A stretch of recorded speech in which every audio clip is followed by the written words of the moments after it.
ഇന്ന് നമ്മൾ എത്തിയിട്ടുള്ളത് പാലക്കാട്ടിലെ ചന്ദ്രനഗറിലെ ഒരു വർക്ക്ഷോപ്പിലാണ് കേട്ടോ. ഇവിടെ സലാമും സതീഷും സുധീഷ് ചേട്ടനൊക്കെയാണ് ഇതിന്റെ വർക്ക്ഷോപ്പ് നടത്തിക്കൊണ്ട് വരുന്നത് കേട്ടോ. അതിന്റെ അഹങ്കാരമൊന്നും ഇവര് 3 പേർക്കും ഇല്ല കേട്ടോ. നിങ്ങൾക്കറിയാലോ, എൻ്റെ വണ്ടി ജീത്തോ മിനി വാനാണ്.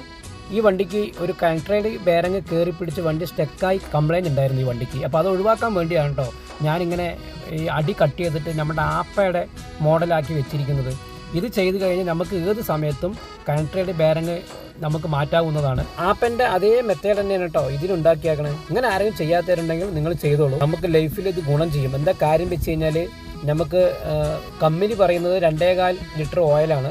നമുക്കിതിൽ 3.5 ലിറ്റർ ഓയിൽ ഒഴിക്കണം. അങ്ങനെ 3 ലിറ്റർ ഓയിൽ ഒഴിക്കുമ്പോൾ തന്നെ ഇഞ്ചിനക്ക് ലൈഫ് കൂടും, പവർ കൂടും. മെയിനായിട്ട് ഈ വണ്ടിക്ക് കംപ്ലൈൻറ്റ് വരാൻ തന്നെ കാരണം ഓയിൽ കമ്മിയാണ് ഈ വണ്ടിക്ക്. 2.25 ലിറ്റർ ഓയിൽ പോരാ. അപ്പോൾ നമ്മൾ ഇങ്ങനെ ചെയ്യുമ്പോൾ ഒന്നും കൂടി ഇഞ്ചിൻ്റെ അടിഭാഗം ഇത്തിരി വലുതായി കിടക്കുന്നത് കൊണ്ട് നമ്മൾ 3.5 ലിറ്റർ ഓയിൽ ഒഴിക്കുന്നുണ്ട്.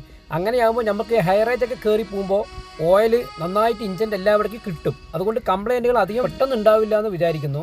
പിന്നെ നമ്മുടെ ഇഞ്ചിൻ്റെ അടിയിൽ വരുന്ന ആ കപ്പിൽ പാക്കിങ്, നമ്മൾ ഓയിൽ ലീക്കാകാതിരിക്കാൻ ഒരു പാക്കിംഗ് ഉണ്ടാക്കുന്നതിൻ്റെ ഭാഗമാണ് ഈ കാണുന്നത് കേട്ടോ. ഈ സീറ്റ് കൊണ്ടാണ് നമ്മൾ ഇതിന് ഓയിൽ ലീക്ക് വരാതിരിക്കാനുള്ള പാക്കിംഗ് ഉണ്ടാക്കുന്നത്. ഇത് നമ്മൾ അങ്ങനെ കൊണ്ട് വെച്ച് കൊടുത്താൽ സംഭവം ബോൾട്ട് ടൈറ്റ് ചെയ്ത സംഭവം അടിപൊളിയായിട്ടോ. ഒരു 80% വണ്ടികളും ഇത് ചെയ്തിട്ടുണ്ടെന്നാണ് കേട്ടോ എൻ്റെ ഒരു അറിവ്.